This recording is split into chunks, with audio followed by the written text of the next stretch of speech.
tout son sens. Le respect et l'honneur, la Bible déclare, donnez l'honneur à qui vous devez l'honneur. Et il est bon que de tels hommes soient honorés. Vous savez, il y a des personnes que vous rencontrez, ils sont envoyés, dépêchés par Dieu avec un mandat accélérateur dans vos vies. Et il en fait partie pour l'Assemblée. Il est le président de l'association, de l'Église. Il est également un ami que je connais depuis de longues années. C'est un homme de Dieu accompli qui fait son chemin du côté des Clamart, qui est également un modèle au sein de la pastorale et dont les talents sont reconnus, que ce soit des talents séculiers comme ceux également d'orateurs.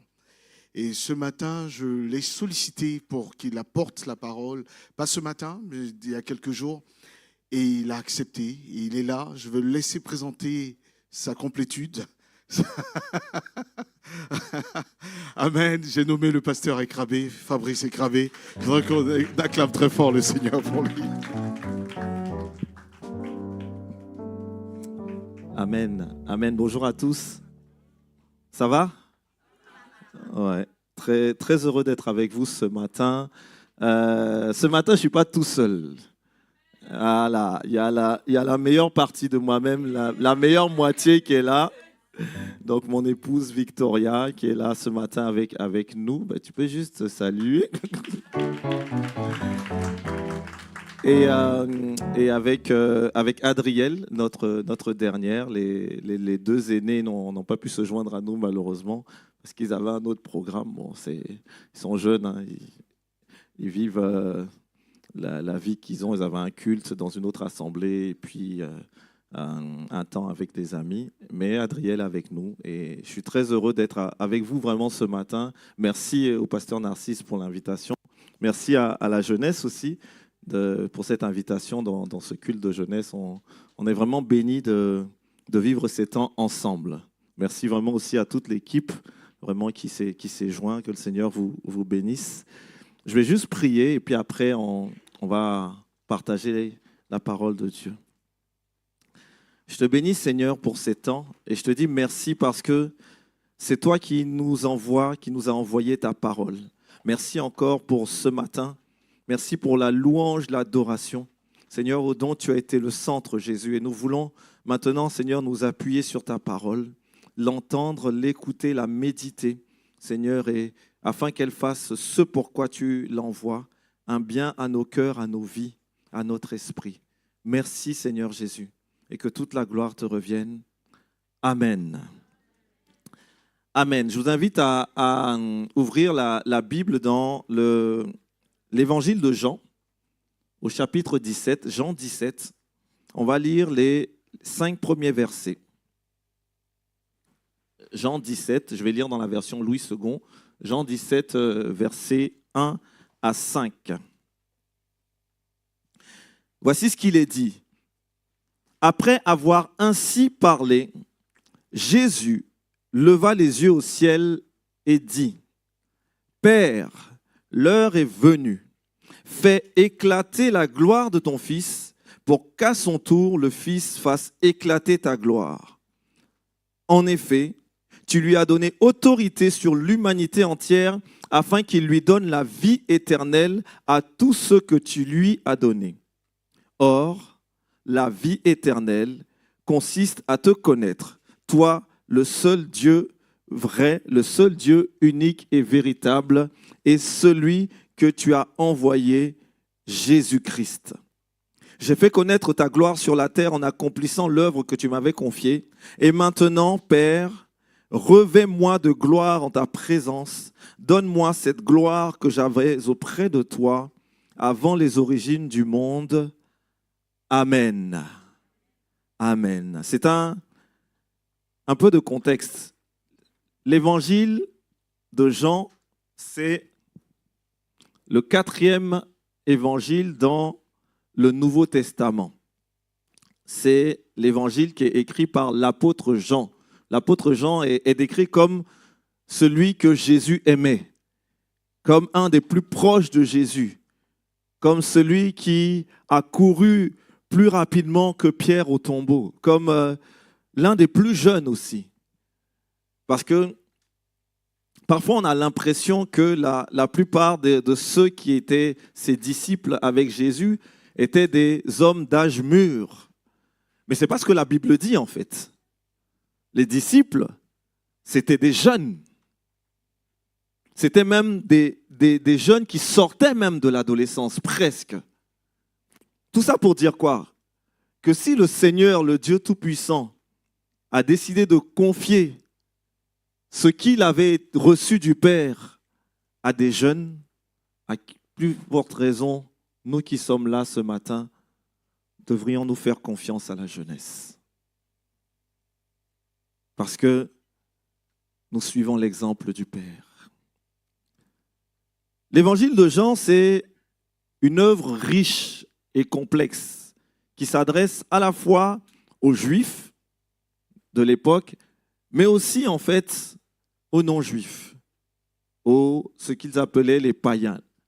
Le terme païen, maintenant, on l'utilise pour dire c'est quelqu'un qui ne connaît pas Jésus, qui n'est pas chrétien. Souvent, on emploie ça dans ce que j'appelle le patois de Canaan. Mais le terme païen, à l'origine, c'est les non-juifs. Donc, ceux qui ne sont pas issus et des descendants d'Israël. Voici l'objectif de Jean. Il écrit à la fin de son évangile, voici l'objectif. Jésus a accompli sous les yeux de ses disciples encore plus d'autres signes miraculeux qui n'ont pas été rapportés dans ce livre. Donc Jean, il dit déjà, je vous ai dit plein de miracles. Et si vous lisez l'évangile de Jean, c'est un des évangiles où les miracles de Jésus font légion. Mais il dit, voici tous les miracles que j'ai racontés, mais il y a encore beaucoup d'autres miracles qui ne sont pas présents dans ce livre. Mais ce qui s'y trouve, il a été écrit pour que vous croyiez que Jésus est le Messie, le Fils de Dieu, et qu'en croyant, vous possédiez la vie en son nom. Amen. Et donc, le texte que je viens de lire, il se trouve dans le chapitre 17. C'est dans ce qu'on appelle le discours d'adieu de Jésus à ses disciples. De Jean 13, à partir du moment où il lave les pieds des disciples, jusqu'à Jean 17, ce dernier chapitre là qu'on appelle souvent la prière sacerdotale, Jésus est en train de donner en quelque sorte son testament. Il leur lègue quelque chose. Chapitre 13, Judas se révèle. Jésus parle du commandement de l'amour. Jésus révèle au chapitre 14 qu'il est le chemin, la vérité et la vie. Il promet la venue du Saint-Esprit. Chapitre 15, il leur demande de rester attachés à lui. Il dit, je suis le cep et vous êtes les sarments. Il les prévient. C'est là où c'est intéressant. Jésus ne nous a pas menti. Il les prévient en disant que comme ils ont haï le Père, comme ils l'ont haï lui, nous serons haïs par le monde. Il le dit clairement. Mais il les encourage à continuer à persévérer. Et enfin, on arrive donc au chapitre 17. Il commence par prier pour lui-même. Ensuite, il prie pour les disciples. Et enfin, il prie pour tous ceux qui croiront à sa parole, c'est-à-dire toi et moi. En gros, dans ces 4 chapitres-là, il précise et déclare toutes choses.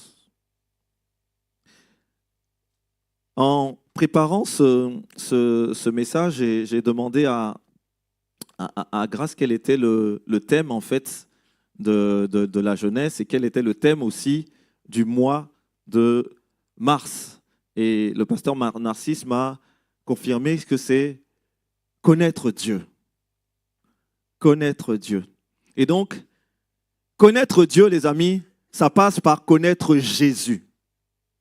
Connaître Dieu, ça passe par connaître Jésus. Et c'est le thème de mon message ce matin. Connais-tu ce Jésus? Connais-tu ce Jésus? Si tu veux connaître Dieu, il faut connaître Jésus. Parce que c'est la Bible qui le dit, hein, c'est le seul en qui se trouve le salut. Il n'y a aucun autre nom dans le monde entier d'un homme par lequel nous devions être sauvés que le nom de Jésus. C'est pour ça que lorsque nous proclamons, nous, que nous sommes des chrétiens, nous ne proclamons pas simplement que nous croyons en Dieu. Nous proclamons que nous croyons en Jésus. C'est important. Il n'y a aucun autre nom que le nom de Jésus. Si tu veux connaître Dieu, il faut connaître Jésus. Alors la question, c'est qui est Jésus pour toi ce matin? Parce que connaître Jésus, c'est la définition même de la vie éternelle. C'est ce qu'il est dit dans le verset 3. La vie éternelle consiste à te connaître, toi, le seul Dieu unique et vrai, et celui que tu as envoyé, Jésus-Christ.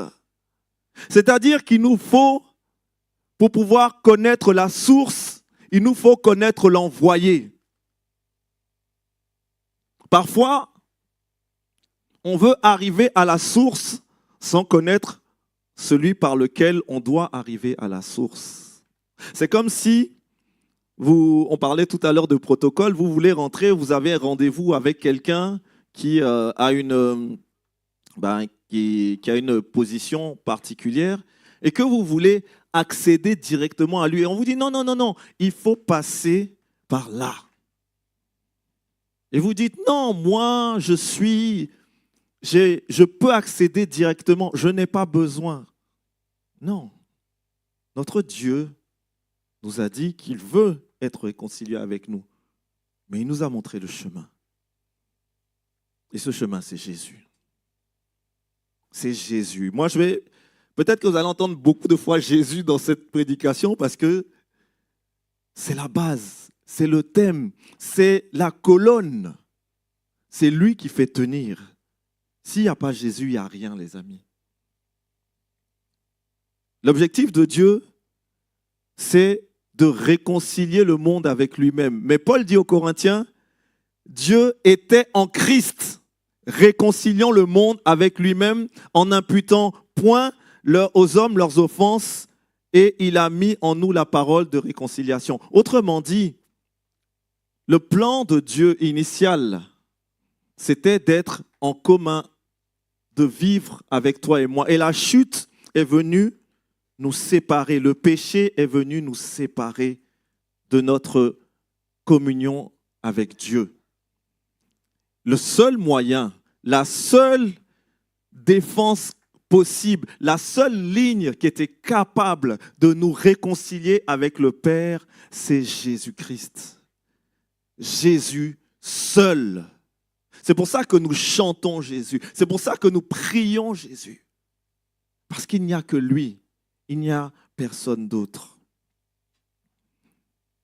Jean écrit au début de son évangile, et souvent c'est un verset que nous ne lisons pas. On connaît très bien Jean 3,7. Dieu a tant aimé le monde car il a donné son Fils unique afin que quiconque croit en lui ne périsse point mais qu'il ait la vie éternelle. Ça c'est Jean 3. Mais si je vous demande Jean 3,17, il y en a qui me regardent, ah non, franchement, je ne connais pas Jean 3,17. Parce que souvent, on lit Jean 3,16 et Jean 3,16, Jean 3,16. Mais qu'est-ce qu'il est dit au verset 17? Dieu n'a pas envoyé son Fils dans le monde pour condamner le monde, mais pour que celui-ci soit sauvé par lui. Autrement dit, Jésus, il vient et il est notre avocat auprès du Père. Depuis son ministère terrestre jusqu'à sa glorification. Parce que la Bible dit que nous avons un avocat auprès du Père et il le cite, il dit Jésus. Donc, notre Dieu aurait toutes les raisons de nous condamner. On en discutait la dernière fois avec mon épouse et je l'avais même dit dans une prédication. Quand on réfléchit et qu'on voit ce que Dieu a décidé de faire à Sodome et Gomorrhe. Parce qu'il a dit, il faut que je rase, parce que il y a trop. Et quand on regarde ce qui se passe aujourd'hui, et nous-mêmes on se dit vraiment, il y a beaucoup, imaginez ce qui se passait à Sodome et Gomorrhe. Nous avons vraiment besoin de Jésus-Christ pour être réconciliés avec le Père. Pour ne pas que la condamnation, la Bible dit que le châtiment est tombée sur lui. Parce qu'il n'y a aucun autre qui soit reconnu juste devant Dieu. Reconnaissons que Jésus est le chemin. Les amis, connaître Jésus, c'est entrer dans le royaume de Dieu. Lorsque tu connais Jésus, tu entres dans un nouveau pays, une nouvelle loi, une nouvelle manière de vivre. C'est le royaume de Dieu. La Bible dit que le royaume de Dieu, ce n'est pas le manger et le boire, mais la justice et la paix et la joie par le Saint-Esprit. Le royaume de Dieu, c'est vivre quelque chose de différent. Le royaume de Dieu, c'est ne pas vivre en étant soumis à ce qui se passe dans le monde actuel. Le royaume de Dieu, c'est vivre dans un endroit spirituel où Dieu est le roi. Mais pour entrer dans ce royaume-là, il faut passer par Jésus. C'est lui qui a la clé. C'est lui qui est la clé. Il dit, je suis là et je frappe. Celui qui ouvre, j'entrerai et je souperai avec lui et lui avec moi. J'entrerai. Mais quand il rentre, c'est nous qui entrons en même temps dans le royaume. Mais pour ça, il faut que nous lui ouvrions notre cœur et notre porte. Connaître Jésus, les amis, c'est expérimenter la nouvelle naissance. La Bible dit que celui qui croit que Jésus est Christ est né de Dieu. C'est-à-dire que nous avons cette semence qui est incorruptible, c'est-à-dire qui ne peut pas être corrompue par quoi que ce soit parce que nous sommes nés de Dieu, parce que nous croyons que Jésus est Christ. Et celui qui aime le Père, qui fait naître à la vie, aime aussi les enfants nés de lui. Ça veut dire encore plus que notre nouvelle naissance nous amène dans une nouvelle manière de vivre, les uns avec les autres. Il dit, je vous donne un commandement nouveau.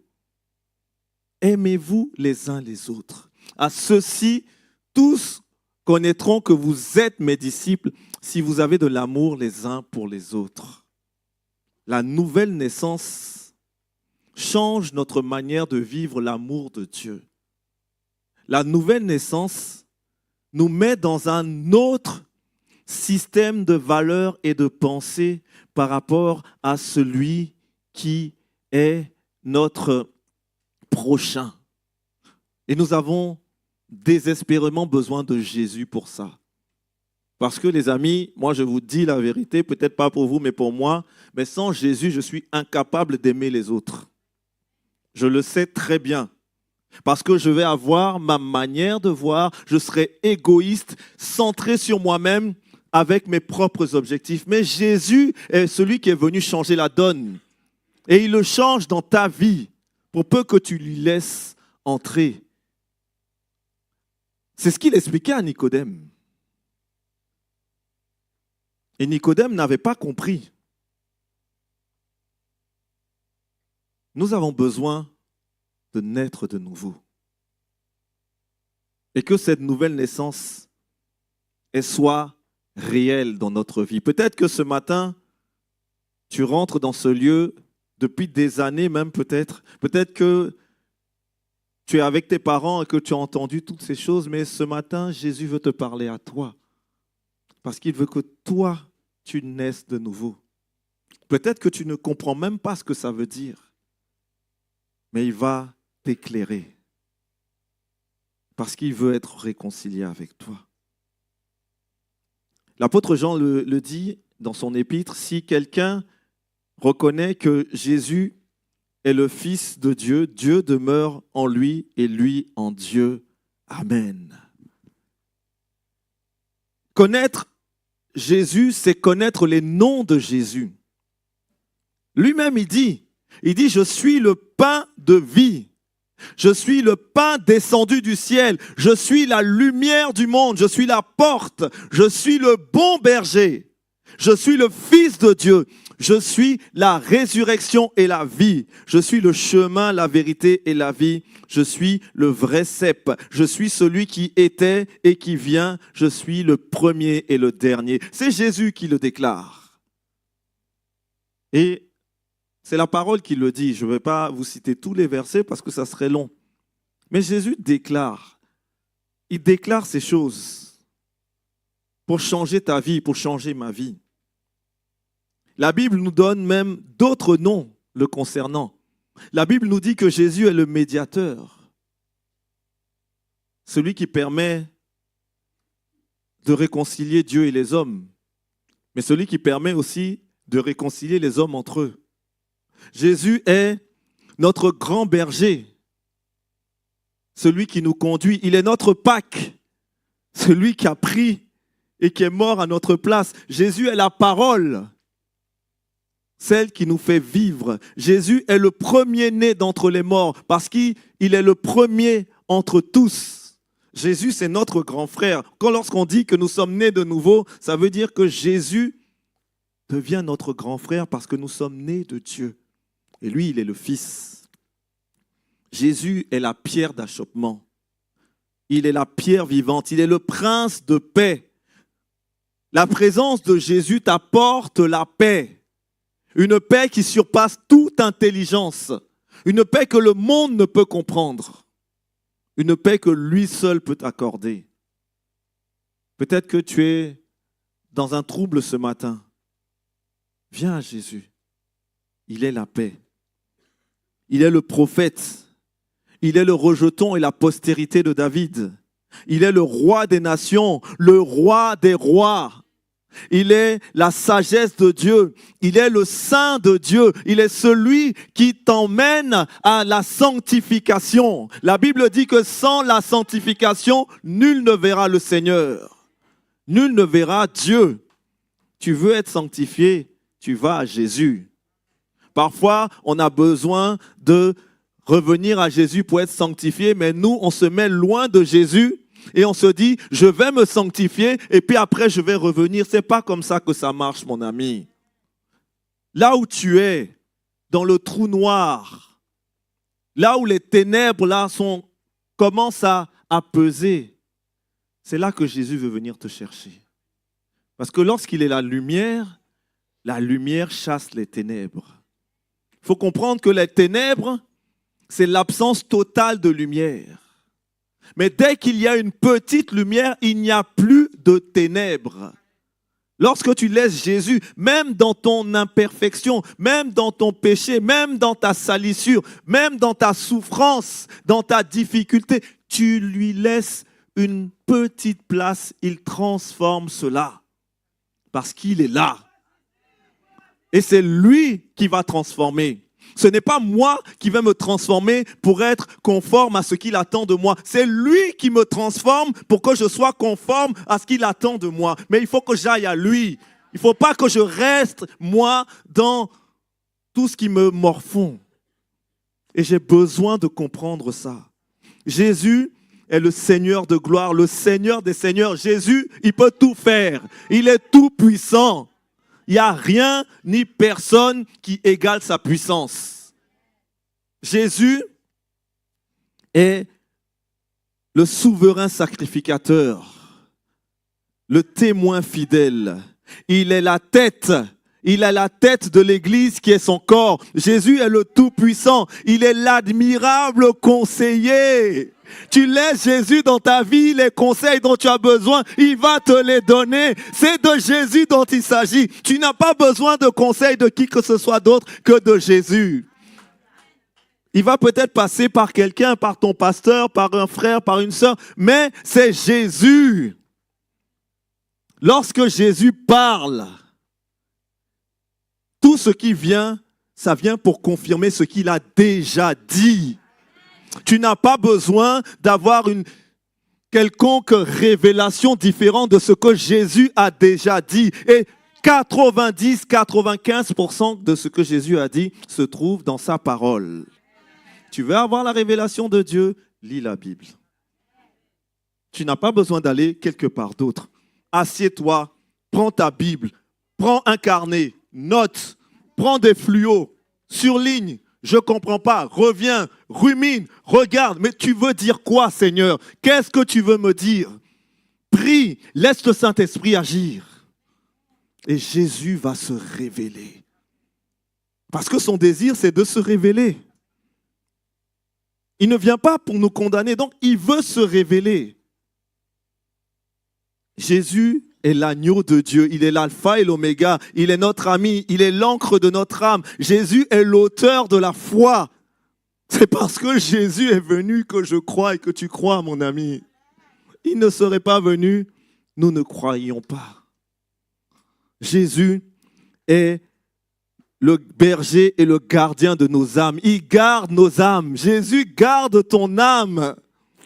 Toi, tu dis, comme le psalmiste, fortifie-toi, ô mon âme. Donc toi, tu encourages ton âme à te fortifier. Mais Jésus, lui, garde ton âme.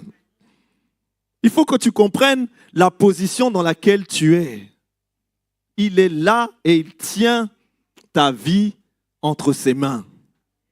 Jésus est le chef suprême de l'Église. L'Église, elle appartient à Jésus-Christ. Il dit, je bâtirai mon Église. Quelle que soit l'église où tu es, quelle que soit l'église, alors l'église, quand je dis l'église où tu es, je ne te parle pas des bâtiments. Hein. L'église où tu es, je te parle de l'église locale, c'est-à-dire toi et moi, les croyants qui sont unis dans un lieu particulier pour pouvoir louer le Dieu très haut. C'est ça l'église. L'église, ce n'est pas les quatre murs. Tu peux être dehors, c'est une église. Tu peux être à la maison, c'est une église. Mais l'église, elle est liée à une chose, la communion fraternelle. L'église, tu ne la vis pas tout seul. Tu ne peux pas la vivre tout seul. Tu peux être déçu de ceux qui font partie de l'église. Mais ceux qui font partie de l'église, ils sont imparfaits comme toi et moi. Mais le parfait, le véritable, c'est lui qui est la tête de l'église. Et c'est Jésus, en fait. Quand tu viens dans ce lieu ce matin, quand tu viens pour les réunions de prière, quand tu viens pour tous les programmes qui sont organisés, tu viens pour chercher Jésus, mon ami. Tu ne viens pas pour un homme. On peut t'encourager, on peut faire toutes les pubs, il y aura les annonces tout à l'heure. Mais si tu ne sais pas pour qui tu viens, ben tu ne vas pas venir en fait. C'est ça la question. Jésus est le Christ, la consolation d'Israël. Il est le Créateur, le Dieu béni, le Dieu puissant, l'étoile brillante du matin. Jésus est l'époux de l'Église. Oh là là là là là là. C'est le fiancé. Il est là. Il est en train de préparer la bride. Il est en train de préparer la robe. Il est... Oh, Seigneur. Parfois, je me dis, Seigneur, vraiment... On est tellement indignes, mais toi, tu soupires après nous. C'est une folie. Moi, je ne comprends pas. Quand je regarde à qui je suis et que je regarde que c'est un époux, un fiancé, ceux qui sont mariés savent de quoi je parle. Quand tu soupires, quand tu es dans l'attente, mais c'est ce que Jésus est en train de faire. C'est pour ça que la Bible dit, il ne tarde pas, le Seigneur, dans l'accomplissement de sa promesse. Mais il veut que tous ceux qu'il a reconnus comme étant ses enfants soient sauvés. Et donc, c'est Jésus qui, lui, en tant que celui qui va participer aux noces, soupire et aspire et nous défend auprès du Père. Jésus, c'est notre justice, c'est notre libérateur. C'est le lion de la tribu de Juda. La question, c'est connaître Jésus. C'est une personne. Donc, comment tu connais quelqu'un concrètement? Tu connais quelqu'un parce que tu connais les goûts de la personne. Si tu connais quelqu'un, c'est que tu connais les préférences de la personne. Tu sais quelle couleur il aime. Tu sais ce qu'il aime manger. Tu sais peut-être quel type de film il aime regarder. Tu sais quel type de livre il aime lire. Tu connais la musique qu'il aime écouter. C'est ça, connaître quelqu'un. Mais ça implique quoi? Ça implique que tu passes du temps avec cette personne. Ça implique que tu observes cette personne, que tu la regardes. Ah, il fait comme ci, ah, il fait comme ça. Connaître quelqu'un, c'est connaître sa volonté. Connaître quelqu'un, c'est même connaître son odeur. Connaître son parfum. Quand il arrive, tu dis, ah oui, mais ça c'est Jésus. Où est-ce que j'en suis dans ma relation avec Jésus pour le connaître de cette manière si intime? Lorsqu'on lit dans le texte grec, le mot en fait, qu'ils te connaissent, toi le seul vrai Dieu, c'est une expression juive pour parler de la relation intime, de l'intimité de deux corps. Or, comment on peut connaître quelqu'un plus intimement que comme ça? Lorsque Jean écrit ce parallèle-là, c'est pour nous faire comprendre et pour faire comprendre à ceux de l'époque que c'est de ce genre d'intimité que Dieu veut avec nous au travers de Jésus-Christ. C'est-à-dire d'avoir une connaissance tellement intime, tellement profonde que personne d'autre ne peut se mettre entre lui et moi. Qu'est-ce qui se met entre Jésus et toi ce matin? Est-ce que ce sont tes problèmes? Est-ce que ce sont les finances? Est-ce que c'est la maladie? Est-ce que c'est la solitude? Est-ce que c'est la souffrance? Est-ce que c'est la dépression? Est-ce que c'est une attente de quelque chose qui n'arrive pas? Qu'est-ce qui se met entre Jésus et toi ce matin? Parce qu'il n'y a rien qui doit se mettre dans l'intimité que tu as avec Jésus. Rien. Rien ne doit subsister. Et ce n'est pas facile, les amis. Je ne sais pas comment tu es arrivé ce matin. Je ne sais pas ce qu'il y a sur ta tête et qui pèse ce matin. Et je reconnais que ce n'est pas facile, moi le premier. Mais je veux, dans mon désir, ne rien laisser être dans l'intimité que j'ai avec Jésus. Parce que c'est de là que vient ma vie, c'est de là que vient ma source, c'est de là que vient ma force. Si je laisse, ça veut dire que je compte sur autre chose que sur Jésus-Christ. Si je laisse, ça veut dire que ces autres choses, elles sont plus grandes que ce que Jésus est capable de me donner. Quelle que soit la montagne. Le psalmiste me dit, d'où me vient le secours? Le secours me vient de l'Éternel. Quelle que soit la situation, est-ce que tu connais Jésus si intimement que ça puisse ébranler ceux qui t'entourent?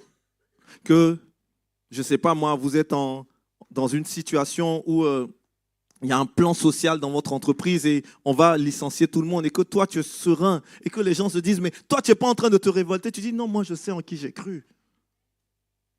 Peut-être que ton couple est au bord du divorce, c'est qu'il y a plein de gens, tu sais, il y a beaucoup de gens, des bons conseillers, non mais c'est le moment d'arrêter, c'est le moment de ceci, cela, et que tu dis non, moi je sais en qui j'ai cru. Ah mais elle te fait tout ça, il te fait tout ça, je sais en qui j'ai cru. Et celui qui a fait la promesse, la Bible dit qu'il est fidèle. Il est fidèle.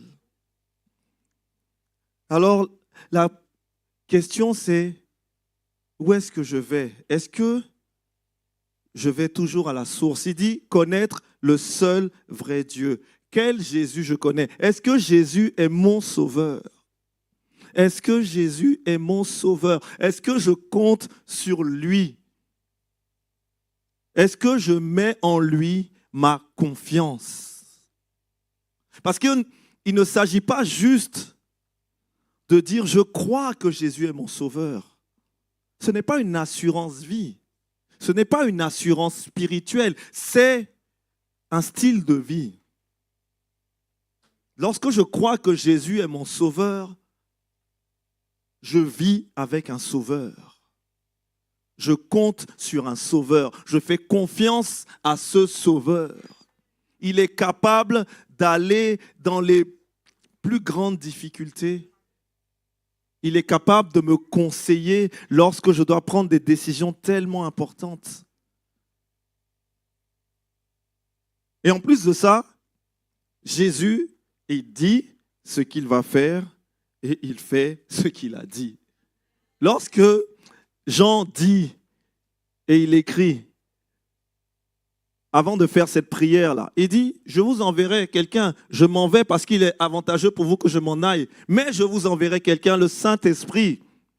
Il vous dira ces choses qui viennent du Père. Et avec lui, ce que moi j'ai fait, vous ferez de plus grandes choses. On lit le livre des Actes. Le Saint-Esprit arrive. Des personnes qui sont aux yeux de ce monde-là inculte à l'époque, des gens qui n'ont pas fait d'école rabbinique, qui n'ont pas d'instruction, des pécheurs, qui viennent et qui parlent dans différentes langues et qui disent des choses. Parfois, on ne réalise pas, hein, quand on lit la Bible, Pierre, il finit sa prédication, il y a 3000 personnes qui donnent leur vie à Jésus. 3000. Et la Bible dit 3000 hommes, donc on ne comptait même pas les femmes et les enfants. Il fait une deuxième prédication, il y a 5000 personnes. Les amis, sauf si j'ai mal lu la Bible, Pierre n'avait pas de micro. Hein. Pierre n'avait pas de micro. Donc je ne sais pas si vous imaginez, là on est une centaine, à peu près 100, 150. Vous multipliez ça par 20. Et Pierre, il parle, et c'est ce nombre-là. La Bible dit qu'ils ont eu le cœur vivement touché. Pourquoi? Parce que Jésus a envoyé le Saint-Esprit, et le Saint-Esprit fait l'œuvre pour laquelle Dieu et Jésus l'ont envoyé. Parce que Jésus, il est fiable. Au verset 1, il dit ceci, « Après avoir parlé, Jésus leva les yeux au ciel et dit, « Père, l'heure est venue. » Ce matin, j'ai envie de te dire, l'heure est venue, mon frère, ma soeur, de t'accrocher à Jésus. L'heure est venue ce matin de laisser tout à Jésus, de venir à lui, de déposer tout à ses pieds. L'heure est venue ce matin. Si tu entends sa voix, n'endurcis pas ton cœur. L'heure est venue ce matin de te reconnecter à Jésus parce qu'il veut que tu le connaisses comme lui, il te connaît. Il te connaît parfaitement. Mais ce qu'il veut, c'est que toi, tu le connaisses. Tu ne vas pas le connaître parfaitement parce qu'on connaîtra lorsque nous serons là-haut. Mais l'intimité qui te permettra d'avoir avec lui te fera tellement avancer dans la vie que tu es en train de mener. Pourquoi? Parce que la vie éternelle, c'est que tu le connaisses. Et parce que la vie éternelle, elle a commencé à partir du moment où tu as accepté Jésus comme Seigneur et Sauveur. N'attends pas de vivre la vie éternelle là-haut. La vie éternelle, tu la vis ici et maintenant. Mais pour cela, il nous faut reconnaître l'autorité de Jésus. Au verset 2, il est dit, « En effet, tu lui as donné l'autorité sur l'humanité entière afin qu'il donne la vie éternelle à tous ceux que tu lui as donnés. » Donner, donner, donner. Donner autorité, donner la vie éternelle, tout ce que tu lui as donné. Les amis, nous sommes un don à Jésus. Nous sommes un don à Jésus. Et Jésus a exercé son autorité dans l'obéissance et dans l'amour. La Bible dit, et c'est Jésus qui parle, il dit, « Le Père aime le Fils et a tout remis entre ses mains. » Jean 3, verset 35. Et à la fin de l'évangile de Matthieu, il dit ceci, « J'ai reçu tout pouvoir dans le ciel et sur la terre. » Jésus a l'autorité. Et c'est cette autorité qui nous permet d'être sauvés et d'avoir la vie éternelle. Cette autorité, il l'exerce dès son ministère terrestre. C'est pour ça que Jésus accomplit ces miracles-là.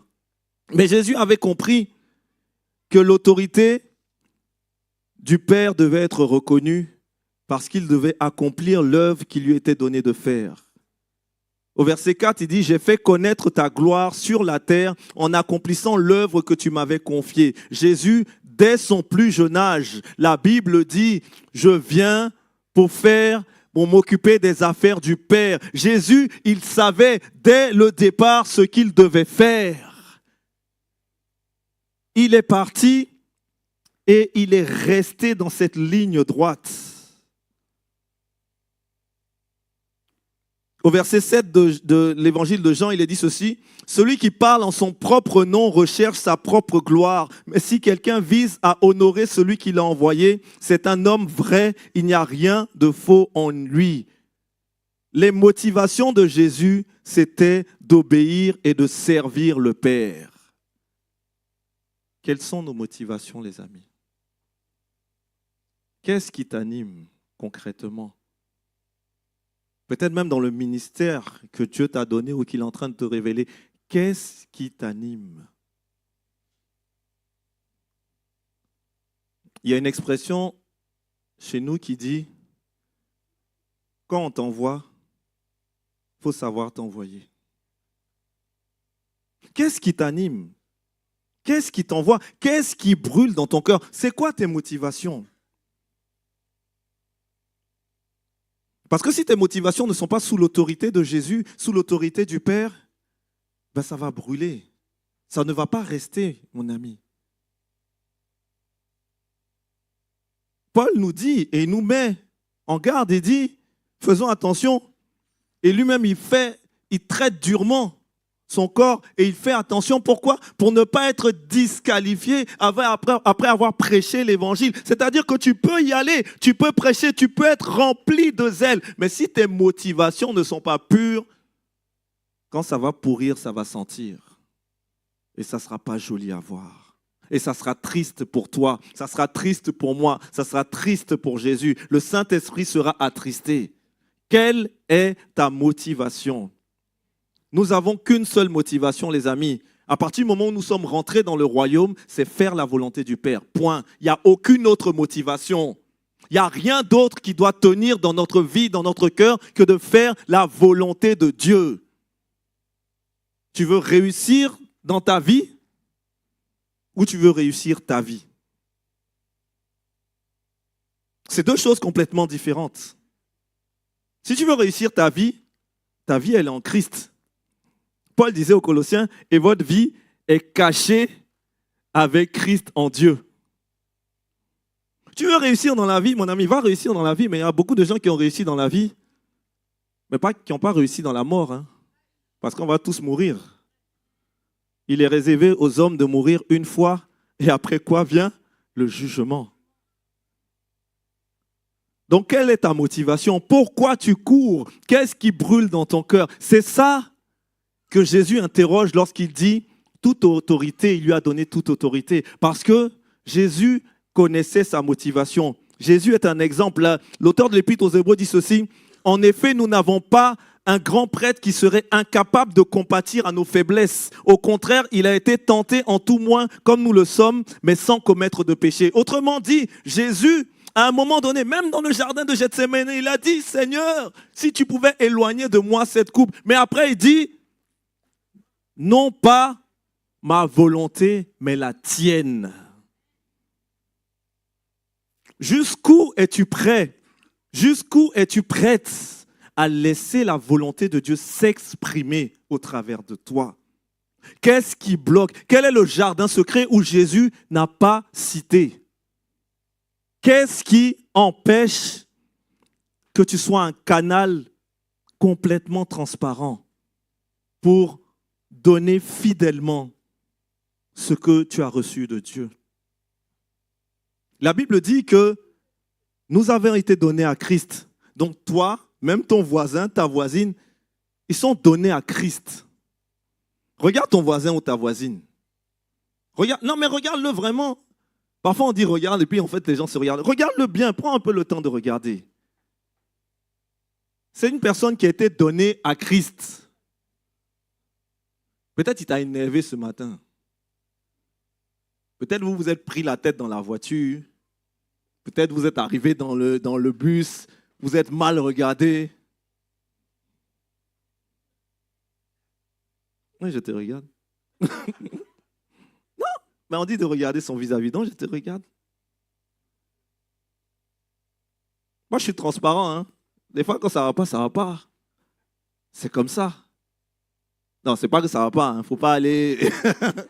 Mais je veux dire, si je ne regarde pas la personne que Dieu m'a donnée comme étant donnée à Jésus, parfois je vais rater le coche en fait. Parce que je vais voir que ces imperfections, je vais voir que les difficultés, je vais voir que les problèmes. Mais lorsque je regarde en me disant, waouh, c'est quelqu'un qui a été donné à Jésus, je vois Jésus au travers d'elle. Et là, ma perception de la vie change. Parce que je dis, waouh, Seigneur, merci pour ta grâce. Et à toi soit la gloire. Et je veux te laisser toute l'autorité.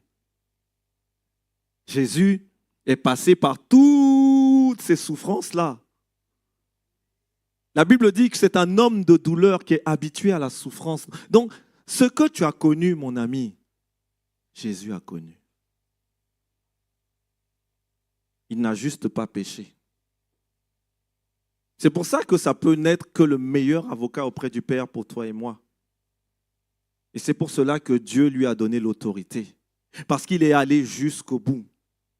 Il est allé jusqu'à la mort à la croix. Il a accompli l'œuvre que le Père lui avait donnée. C'est pour ça qu'à la fin, il peut dire tout est accompli parce qu'il est allé jusqu'au bout. Et c'est le fait d'être allé jusqu'au bout là qui lui permet de retrouver la gloire qu'il a quittée. Jésus était glorieux avec le Père, hein. C'est par l'amour du Père que Jésus est venu. Il a laissé sa gloire dans le ciel pour venir vivre comme toi et moi, mourir à la croix, la mort la plus ignominieuse qui soit, pour que nous soyons réconciliés avec le Père. C'est pour ça que la Bible dit, Dieu l'a souverainement élevé et lui a donné le nom qui est au-dessus de tout nom, afin qu'au nom de Jésus, tout genou fléchisse sur la terre, sous la terre et dans le ciel. C'est ça la gloire de Dieu. La gloire de Dieu en Jésus. Reconnaître l'autorité de Jésus-Christ. Jésus a toute autorité. La Bible dit, il a dépouillé les autorités et les a mis publiquement en spectacle. On comprend que nous vivons dans ce monde matériel, mais dans le monde spirituel, Jésus a tout gagné. Il est plus que vainqueur. Nous sommes plus que vainqueurs par celui qui nous a aimés. C'est de lui dont il s'agit. C'est de Jésus. Et lorsque tu comprends ça, mais tu n'as qu'une seule envie, c'est de le laisser diriger ta vie. Lorsque tu comprends ça, tu te dis, mais je n'ai rien à craindre. Le psalmiste me dit, que peuvent me faire des hommes? Le gars, il a déjà tout gagné. Et moi, il m'aime. Donc, je n'ai plus de problème.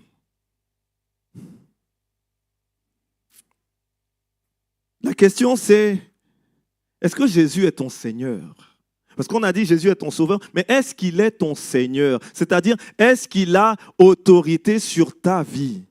La Bible dit qu'on lui a donné toute l'autorité, mais Jésus ne peut avoir autorité sur ta vie que si tu lui laisses le fait d'avoir autorité sur ta vie. Tu peux parfois être sauvé,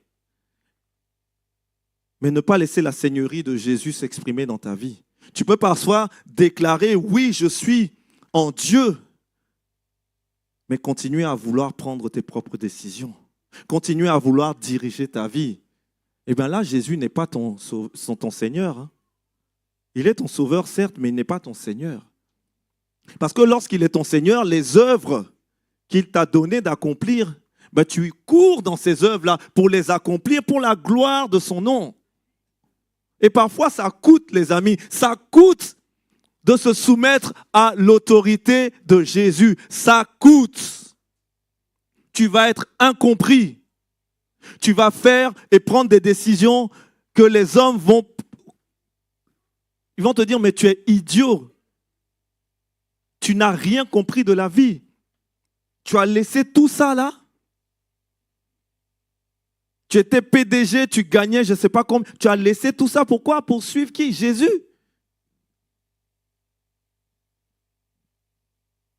Tu vivais la vie, la vida loca, comme on dit. Tu étais tout sorti à gauche. Tu as laissé tout ça là. Tout ce qui est chic là. C'est chic aux yeux des hommes. Hein? Mais tu as laissé tout ça pour suivre qui? Jésus. Et parfois, ceux qui ne comprennent pas, ils vont te dire, mais ce Jésus-là même, depuis on parle de lui, là, il est où? Depuis on parle de lui, là, il est où? Et parfois, on va même te titiller au travail. Toi, tu parles de ton Jésus-là, mais depuis tu es en train de vivre cette situation-là, il est où? Tu es en train de te faire harceler, là, il est où? Il y a de l'injustice sur toi, il est où? Et naturellement, en tant qu'homme, en tant qu'être humain, on peut avoir le cœur révolté. Mais laisse l'autorité de Jésus sur ta vie. C'est lui qui va gérer ton problème. Parfois, tu ne sais pas. Je pourrais partager avec mon épouse tellement de témoignages du temps de Dieu qui n'est pas mon temps. Parfois, on est dans l'attente d'un certain nombre de choses, mais Jésus est en train de faire. Il est en train de faire les choses. J'ai beaucoup aimé, je ne sais pas qui disait, j'avais accompagné ma fille aux toilettes, mais j'ai entendu quand elle parlait du fait que Dieu siège au milieu des louanges de son peuple et du fait de siéger, c'est-à-dire qu'il prend des décisions dans la louange. C'est-à-dire que l'autorité s'exerce au moment où tu es en train de le louer. Tu ne sais pas pourquoi, tu ne comprends pas, tu es là, ah Seigneur, mais je te loue, je t'aime. Et tu nourris ton âme par ton esprit, parce que c'est ton esprit uniquement qui peut dire que Jésus est Dieu. Mais lorsque la chair vient, elle essaye de corrompre, continuer à corrompre ton âme et de te rapprocher vers, oui, voilà ce que tu vis actuellement. Non, va dans la louange, parce que c'est là qu'il siège, c'est là qu'il prend les décisions. Tu veux que Jésus prenne la décision, reste dans la louange. Et il va agir. Parfois, les décrets de Dieu, ils sont déjà écrits. Mais on est en train d'attendre. Et on ne comprend pas. On rame. Mon frère, ma sœur, laisse l'autorité de Dieu. Laisse l'autorité de Dieu s'exprimer par celle de Jésus-Christ. Et c'est mon dernier point, tu pourras contempler la gloire de Jésus. Jésus veut que tu puisses contempler sa gloire. Lorsque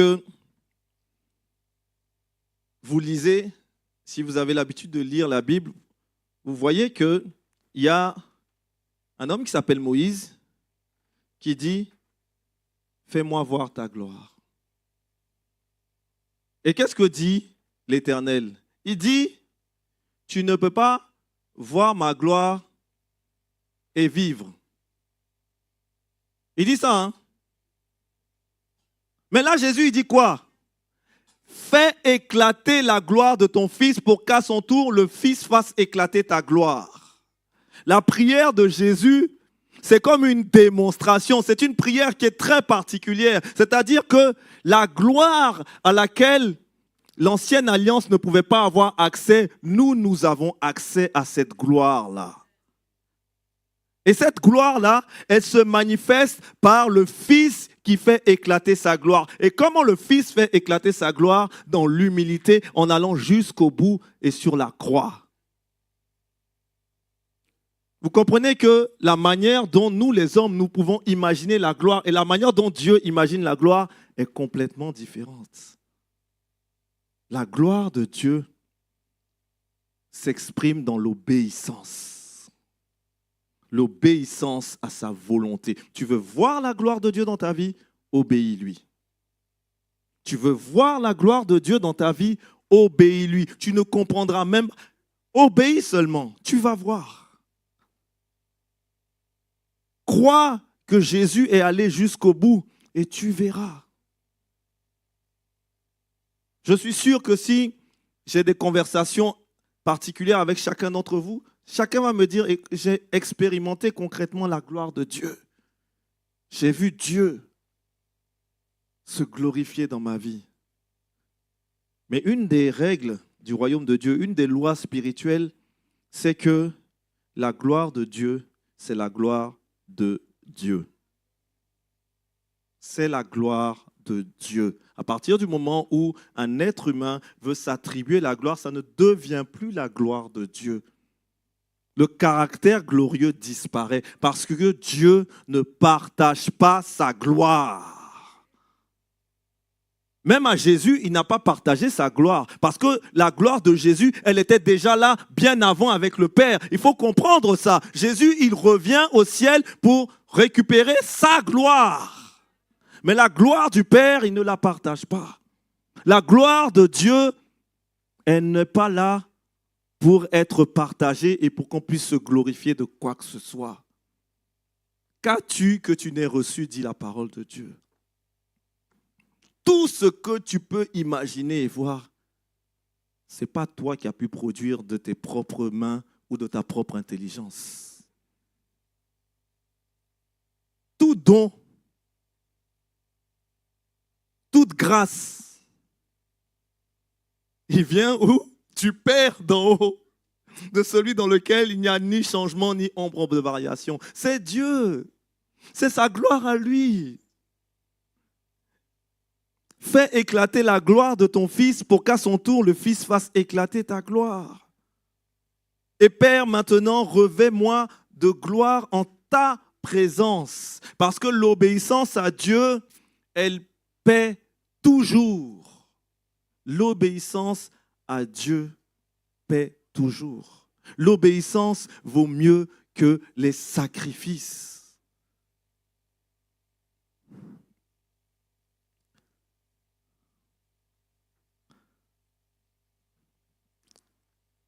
Est-ce que nous connaissons Jésus en fait? Parce que c'est peut-être des rappels, tout ce que je vous ai partagé, mais est-ce que nous avons vraiment la révélation de Jésus? Cette révélation intime de qui il est, les amis. Je crois que Dieu veut manifester sa gloire au travers de chacun d'entre nous.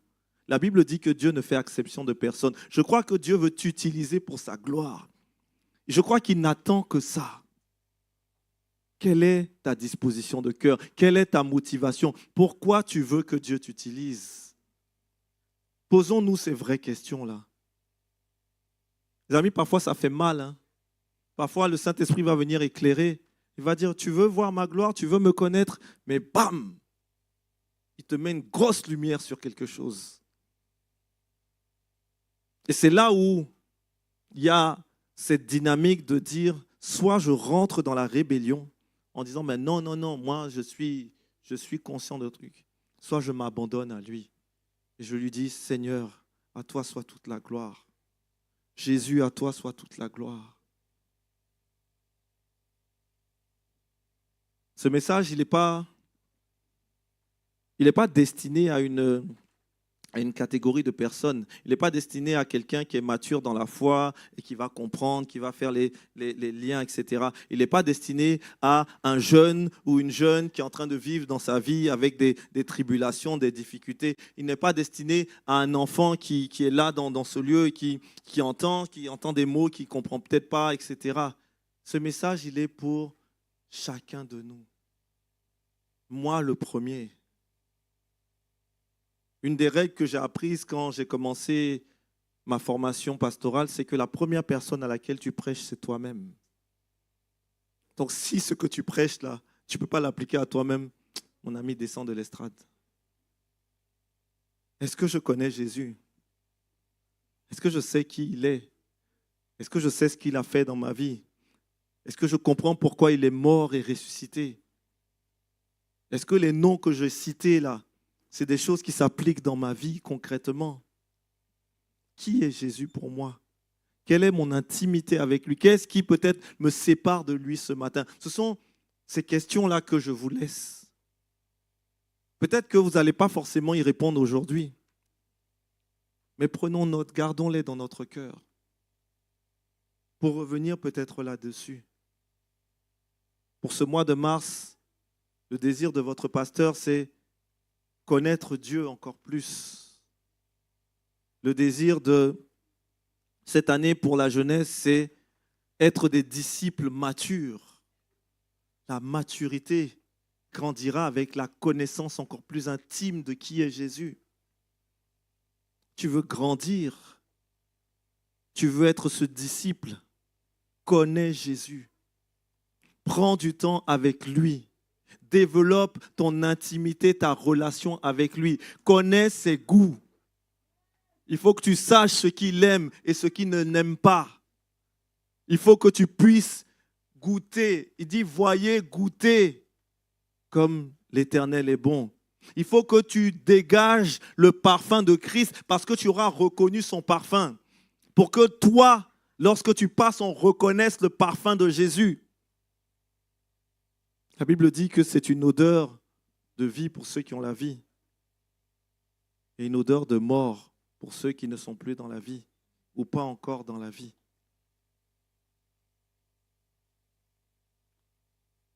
C'est vraiment un appel que je te fais ce matin et c'est un cri. Vraiment, je t'invite à approfondir ta connaissance avec Jésus. Dans tous les aspects pratiques de ta vie. Vraiment, c'est mon cœur ce matin. Et peut-être qu'il y a quelque chose où c'est tellement difficile. Alors, tu peux juste lever ta main. Tu ne dis pas, tu n'as pas besoin de dire. Tu peux même te tenir debout. Et je vais prier pour toi. Et avec Pasteur Narcisse, on va prier pour toi. Si tu as même besoin de venir devant pour dire, oui, je veux connaître encore plus Jésus. Mais il y a ça, c'est tellement difficile. J'arrive pas, Jésus. Je t'invite. Tiens-toi debout, on va prier pour toi. Fais ce pas-là, n'aie pas peur. Peut-être que tu ne connais pas du tout Jésus. C'est la première fois que tu entends parler de Jésus comme ça. Peut-être que tu as entendu parler de Dieu, mais que Jésus est venu te chercher ce matin. Alors, fais ce pas-là. Il veut venir. Il frappe à la porte de ton cœur. N'hésite pas ce matin.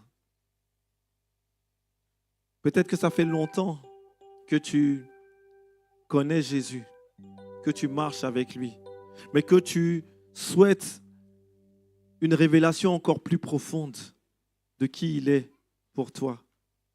Fais ce pas ce matin. Ne le laisse pas te tendre la main sans que tu réagisses.